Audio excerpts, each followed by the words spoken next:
Let's see how to import file in your CapCut PC. So this is the CapCut PC window when you open your CapCut PC tools. And if you click on the button which is called New Project, you will see the dashboard of CapCut PC.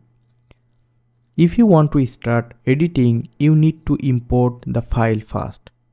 And you can see CapCut support video, audio and photos. That means the three type of content both are support in CapCut.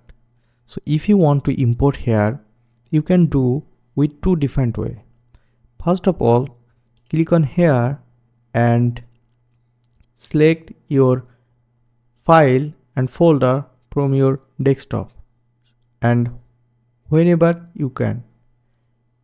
For example, I want to import file from desktop. Select this file and you can see this is my sum of example video.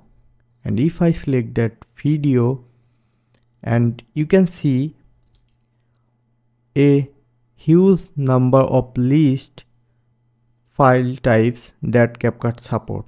Here is the most of the file that video use. So this is actually the MP4 file that you can see. So when you select and hit the open, you will see the file is here. This is one way. And if I delete it and show you the another way, simply open the folder that have your video.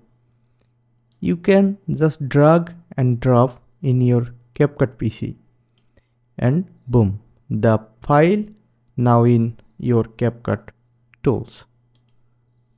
And you can see here is the plus icon, and when I hover my mouse, it say add to track. When I click on there, you can see now it's in our track or timeline that you can say. Also, you can drag and drop it here. Simply now you can start your editing. So this is how you can import file in your CapCut PC. That's all for today. If you found this video was useful, then hit the thumbs up. And if you want to see more video from me, then consider subscribing to this channel. My name is Nasim and I will see you on the next video. Till then, bye. Have a good day.